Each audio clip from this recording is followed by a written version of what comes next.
వృశ్చికం వారి గనక చూసుకున్నట్లయితే మీకు సర్వసాధారణంగా పట్టుదల ఎక్కువగా ఉంటుంది. ఎక్కువ శ్రమించగలుగుతారు. ఎక్కువసేపు పని చేయగలుగుతారు. అదేవిధంగా ఎంతసేపు మీరు వర్క్ చేసినా సరే అలుపు రానటువంటి శక్తి సామర్థ్యాలు మీ భగవంతుడు మీకిచ్చాడు. అయితే ఇక్కడ మీరు ఇవాళ రేపు ఉన్నటువంటి కండిషన్స్ చూడండి. ఒకటేసారి పెరిగితే ఒక 2 3 లక్షలు పెరిగిపోతుంది. ఒక 50, 60 వేలు తగ్గిపోతుంది. ఆ లక్ష ఉండేటువంటిది 4 లక్షలు అయిపోవడం, 70, 80 వేలు ఉండేది 2 లక్షలు అయిపోవడం జరుగుతుంది. మళ్ళీ వెనక్కి రావడం. ఈ టైంలో ఏంటంటే సంశయిస్తున్నాం. అసలు దేనిలో ఇన్వెస్ట్‌మెంట్ చేయాలి? ఏంటి పరిస్థితి? అసలు జాతచక్రంలో ఏం చూసుకొని మనం ఇన్వెస్ట్‌మెంట్ చేయాలి? వాటిని ఇంప్రూవ్ ఎలా చేసుకోవాలనేటువంటి ఈ యొక్క అంశాలు చెప్తుంది నేనైనప్పటికీ చెప్పిస్తుంది సాక్షాత్ లలిత అమ్మవారిగా భావిస్తూ, అదేవిధంగా అమ్మవారి యొక్క అనుగ్రహం మీకు పరిపూర్ణంగా కలగాలని మనస్ఫూర్తిగా కోరుకుంటూ, మీకు ధనాధిపతి ఎవరవుతున్నారనేది తీసుకోవాలి. ధన పంచమాధిపతి గురువు అవుతాడు. కాబట్టి మీరు ఎంత దక్షిణామూర్తి యొక్క ఆరాధన, ముఖ్యంగా దక్షిణామూర్తి స్తోత్ర పఠనం చేసుకోవడం లేదా దిగంబర దిగంబర శ్రీ పాదవల్లభ దిగంబర అనేటువంటి నామస్మరణ మీకు ఖచ్చితంగా ఫైనాన్షియల్ గ్రోత్‌ని ఇచ్చి తీరుతుంది. బికాజ్ ఆఫ్ మీ సెకండ్ హౌస్‌ని మీరు యాక్టివ్ చేస్తున్నారు. మరి ఆలోచన స్థానం కూడా మనకు ధనం వస్తే సరిపోదు. ధనం ఏ రకంగా వస్తుందనేటువంటిది మనకు ఒక ఆలోచన ఉండాలి. కాబట్టి మీ పంచమ స్థానాధిపతి కూడా గురువే అవుతున్నాడు కాబట్టి దక్షిణామూర్తి ఆరాధన చేసుకుంటూ ప్రస్తుతం మీకు అక్కడ శని ఉన్నాడు కాబట్టి కాలభైరవ అష్టకం ఎక్కువగా చేస్తూ ఉండండి. మీరు ఎంత కాలభైరవ అష్టకం చేస్తూ ఉంటే అంత బాగుంటుంది. మీకు గుర్తుపెట్టుకోండి. ఇక లాభాధిపతి, వ్యయాధిపతి ఎవరు అని చెప్పి తీసుకున్నట్లయితే లాభ వ్యయాధిపతులు బుధ శుక్రులు అవుతారు. ఎప్పుడైతే లాభాధిపతి బుధుడవుతున్నాడో ఆయన లాభాధిపతి అష్టమాధిపతి కూడా అవుతాడు. కాబట్టి సర్వసాధారణంగా ఏంటంటే వృశ్చిక లగ్నంలో పుట్టినటువంటి వారికి షేర్ మార్కెట్ వైపు వెళ్తూ ఉంటుంది ఆలోచన. అయితే ఈ షేర్ మార్కెట్‌లో మీరు బాగా రాణించాలంటే గురువు, బుధుడు మంచి పొజిషన్‌లో ఉండాలంటే 2, 5, 8, 11 కారకులు అవుతారు వీళ్ళు. కాబట్టి మంచి పొజిషన్‌లో ఉంటే మీకు ఒక నీచభంగ రాజ్యోగం, విపరీత రాజ్యోగం ఉంటే ఖచ్చితంగా బాగుంటుంది. అయితే మీకు ఇక్కడ లాభాధిపతి బుధుడవుతున్నాడు కాబట్టి లాభాలు ఎక్కడ కూడా తగ్గకుండా, ఎందుకంటే అష్టమాధిపత్యం కూడా లాభాధిపతికి వచ్చింది కాబట్టి మీరు గోంగూర తినిపించడము, పెసలు దానంగా ఇవ్వడం చేస్తూ ఉంటే మీరు అంత నష్టపోకుండా ఉంటారు లైఫ్‌లో. ఇక వ్యయాధిపతి, సప్తమాధిపతి ఒక్కడే అవుతున్నాడు కాబట్టి ఇక్కడ శుక్రుడు అవుతున్నాడు కాబట్టి శుక్రగ్రహం దగ్గర దీపారాధన చేయడము, గోవులకి తీపి చపాతీలు గనక పెడుతూ ఉన్నట్లయితే మీరు ఎట్టి పరిస్థితుల్లో మీ లైఫ్‌లో అనవసరమైన ఖర్చులు అవ్వడం, అనవసరంగా ఇన్వెస్ట్‌మెంట్ చేయడంలో బ్లాక్ అవ్వడం అనేటువంటిది జరగదు. అయితే ఇక్కడ 12వ స్థానంలో ఉండేటువంటి గ్రహం ఏమిటి? లేదా శుక్ర రాశులలో ఏదైనా పాపగ్రహాలు ఉన్నాయా? వాటికి సంబంధించినటువంటి దానం కూడా మీరు ఇస్తూ ఉన్నట్లయితే ఖచ్చితంగా మీకు దాని యొక్క ప్రభావం అనేటువంటిది తగ్గుతుంది. అయితే ఇక్కడ చాలామందికి అసలు దాన్ని ఎట్లా ఎంపిక చేసుకోవాలనేటువంటి సంశయం ఉంటుంది. ఫస్ట్ ఆఫ్ ఆల్ ఏంటంటే మనం చూద్దాం అసలు ఏ సెక్టార్స్‌లో మనం ఇన్వెస్ట్‌మెంట్స్ జరుగుతాయి. ఒకటి భూమి మీద, 2 ఆయిల్స్ మీద, 3 షేర్ మార్కెట్ మీద. ఈ ఖనిజాల్లో అంటే ఈ యొక్క లోహాల్లో వీటిలో చూసుకుంటే గోల్డు, సిల్వరు, ఆహ్, లేకపోతే మనకి బ్రాస్ అనుకోండి, లేకపోతే కాపర్ అనుకోండి, ఐరన్ అనుకోండి, ఇవన్నీ కూడా ఇన్వెస్ట్‌మెంట్స్ రైట్. స్టెప్ బై స్టెప్‌గా నేను మీకు ఎక్స్‌ప్లెయిన్ చేస్తాను. అసలు ఎప్పుడు ఇన్వెస్ట్‌మెంట్ చేయాలి, ఎలాంటి విషయాలు ఇన్వెస్ట్‌మెంట్ చేయాలనేటువంటిది. పాయింట్ నంబర్ 1, మీ పర్సనల్ చార్ట్‌లో 12వ అధిపతి అని ఉంటాడు గుర్తుపెట్టుకోండి. 12థ్ లార్డ్ అంటే ఖర్చులకి కారకుడు, ఇన్వెస్ట్‌మెంట్స్‌కి కారకుడు. ఆ ఖర్చుల స్థానం ఎక్కువగా మీకు ఏదైనా ఇబ్బంది ఇస్తుందా అంటే ఏంటి, మీ యొక్క మహాదశల్లో 12వ స్థానము, 3వ స్థానము, 6వ స్థానము, అష్టమ స్థానము, మళ్ళీ 6వ స్థానము, అష్టమ స్థానం గనక విపరీత రాజయోగాలు, నీచభంగ రాజయోగాలు ఉంటే దట్ ఈస్ డిఫరెంట్ కేస్. ఇక్కడ ఎగ్జామ్షన్ ఏంటంటే విపరీత రాజయోగాలు, నీచభంగ రాజయోగాలు ఉన్నప్పుడు ఆటోమేటిక్‌గా మీకు కలిసొస్తుంది. రైట్. అవేవీ కాకుండా 12, 3, 6 ఇస్తున్నటువంటి మహాదశలు, అంతర్దశలు మీ జన్మజాతకంలో ఏదైనా నడుస్తున్నాయి అంటే ఆ టైంలో మీరు ఎట్టి పరిస్థితుల్లో ఇన్వెస్ట్‌మెంట్స్ చేయకూడదు. ఇది పాయింట్ నంబర్ 1. మహాదశలు, అంతర్దశలు, ప్రత్యంతర్దశలు ఏదైనా కానీ.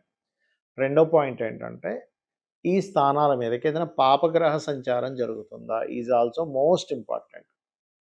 అంటే కేతువు గానీ, శని గానీ, నీచబడిన గ్రహం గానీ అక్కడికి వచ్చినప్పుడు మీరు చేసే ఇన్వెస్ట్‌మెంట్ డమ్మీ ఇన్వెస్ట్‌మెంట్ అయిపోతుంది.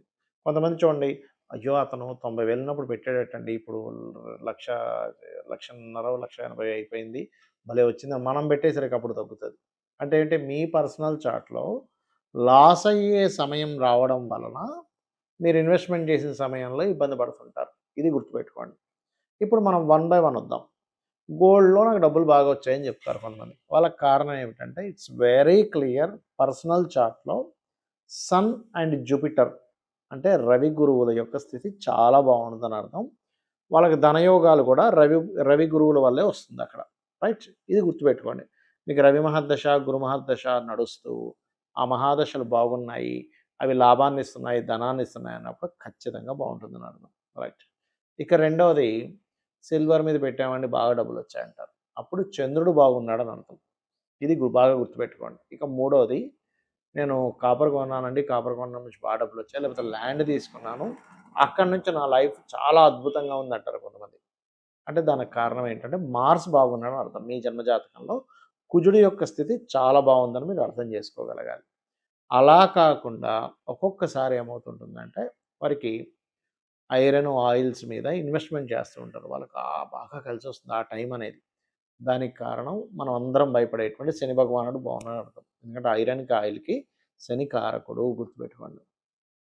ఇవన్నీ కాదండి నేను షేర్ మార్కెట్‌లో డైలీ ట్రేడింగ్‌లో సంపాదిస్తున్నాను ఒక వ్యక్తి అంటే 99 మంది నేను పోగొట్టుకున్నాం అంటారు. దానికి కారణం ఏమిటంటే 25, 8, 11 కాంబినేషన్ ఉంటూ నీచభంగ రాజయోగము లేదా విపరీత రాజయోగం ఒకటి బాగా ఉందంటే వాళ్ళకి ఖచ్చితంగా షేర్ మార్కెట్‌లో పనికొస్తుంది. అది చాలా రేరెస్ట్ కాంబినేషన్ కాబట్టి మీరు మార్కెట్‌లో ఒక 5 మంది సంపాదించుకుంటే 95 మంది లాస్ అవుతుంటారు. దీనికి చాలా కారణాలున్నాయి. ఒకటి అవేర్‌నెస్ సరిగ్గా లేకపోవడం. అంటే షేర్ మార్కెట్ ఏంటో తెలియకుండా ఇన్వెస్ట్‌మెంట్ చేయడము. అసలు వాళ్ళ జన్మజాతకంలో దీనివల్ల డబ్బులొస్తాయో రావో తెలుసుకోకుండా ఇన్వెస్ట్‌మెంట్ చేయడాలు. ఇంకోటి వాళ్ళకి లాస్ అయ్యే సమయాల్లో షేర్ మార్కెట్ మూలంగానే ధనం పోతుందనే జాతకం అని తెలియకుండా ఇన్వెస్ట్‌మెంట్ చేయడం. ఇది ముఖ్యమైనటువంటి కారణాలు. అయితే ఇక్కడ మీరు ఏ ఇన్వెస్ట్‌మెంట్ అయినా సరే మీరు ఎందులో అయినా సరే మీకు బాగుండాల్సిందేంటి పంచమ స్థానం బాగుండాలి. పంచమం అంటే ఇంట్యూషన్, తెలివితేటలు, ఆలోచన, దాని మీద జ్ఞానాన్ని పెంచుకోవడము, నిర్ణయం తీసుకోవడము ఇవన్నీ కూడా పంచమంలో ఉంటాయి. అందుకని మీరేం చేయండి మీ లగ్నం నుంచి అంటే మేషం నుంచి మీనం వరకు తీసుకుంటే మీ పంచమాధిపతి ఎవరో తెలుసుకొని ఆ యొక్క గ్రహానికి, ఆ యొక్క దేవత, ఆ యొక్క గ్రహ అధిష్టాన దేవతకి మీరెప్పుడూ చాంటింగ్ చేసుకుంటూ ఉండాలి. దీనివల్ల ఏమవుతుందంటే మీకు ఎన్నో ఆలోచనలు రావచ్చు. కానీ వచ్చిన ఆలోచనల్లో ఎక్కడ ఏ స్టెప్ తీసుకోవాలి అనేటువంటిది ప్రధానంగా మీకు అర్థమవుతూ ఉంటుంది. గుర్తుపెట్టుకోండి. ఇందులో ప్రధానంగా ఇప్పుడు మేషం వారికి పంచమంలో కేతువు ఉన్నాడు. సో, పంచమాధిపతి ఒక ఎత్తైతే గోచారంలో వచ్చేటువంటి గ్రహాన్ని అధిష్టాన దేవతకి చేసుకోవాలి. అంటే ఏంటి? కేతువు ఉన్నాడు కాబట్టి కేతువుకి అధిష్టాన దేవత గణపతి. ఉదాహరణకి మీకిప్పుడు మీరు చూసుకుంటే గనక తులవారికి పంచమంలో రాహు ఉన్నాడు. అంటే రాహుకి అధిష్టాన దేవత ఎవరు? అంటే దుర్గాదేవి. అదే వృశ్చికం వారికి తీసుకుంటే పంచమంలో శని ఉన్నాడు. కాబట్టి ఏంటి? కాలభైరవుడిని చేసుకుంటూ ఉండాలి.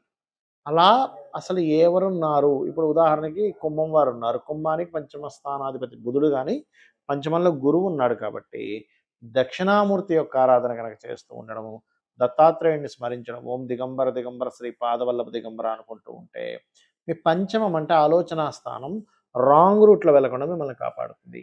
కాబట్టి నేను చెప్పేది ఒకటే, మీ పంచమాధిపతి ఎవరు అనే దాని మీద చేయండి. అలా కాదండి మాకు లగ్నాల వైస్‌గా చెప్పండి అంటే మేషం వారికేమో సూర్యుడు, వృషభం వారికేమో బుధుడు. అంటే మేషం వారు సూర్యభగవానుని, వృషభం వారు విష్ణువుని, మిథునం వారు అమ్మవారిని, కర్కాటకం వారు స్కందుడిని, అదేవిధంగా సింహం వారేమో దత్తాత్రేయుడిని, కన్య వారేమో వెంకటేశ్వర స్వామిని, తులవారేమో దుర్గాదేవిని, అలాగే మన కాళికా అమ్మవారిని, వృశ్చికం వారు దత్తాత్రేయుడిని ప్లస్ ఇప్పుడు శని ఉన్నాడు కాబట్టి కాలభైరవుడిని, వృశ్చికం వారు ధనస్సు వారేమో మన నరసింహస్వామిని, మకరం వారేమో అమ్మవారిని, అదేవిధంగా అంటే లక్ష్మీదేవిని కూడా చేసుకోవచ్చు. కుంభం వారు విష్ణువుని అండ్ ఇప్పుడు గురువు ఉన్నాడు కాబట్టి దత్తాత్రేయుడిని అండ్ మీనం వారు రాజరాజేశ్వరి అమ్మవారిని చేసుకోవాలి. దీనివల్ల ఏమవుతుందంటే ఇప్పుడుండే కండిషన్ ఏదైతే ఉందో గ్రహాలన్నీ పంచగ్రహ కూటములు చిత్ర విచిత్రాలు జరుగుతాయని మనం చెప్పుకున్నాం ఆల్రెడీ చాలాసార్లు. చిత్ర విచిత్రాలు జరగడం కానివ్వండి, రకరకాల అప్ అండ్ డౌన్స్ అవ్వడం కానివ్వండి, వీటన్నిటి నుంచి మీరు రైట్ డెసిషన్ తీసుకోవడానికి రెమెడీ చేసుకోండి. అదేవిధంగా అన్ని రకాల లాభాలు ఉండాలంటే ఓం ఇంద్రగోప పరిక్షిప్త స్మరతోనా భజంగికాయ నమః అని మంత్రం చేయండి. అన్ని విధాలా బాగుంటుంది. శ్రీమాత్రే నమః.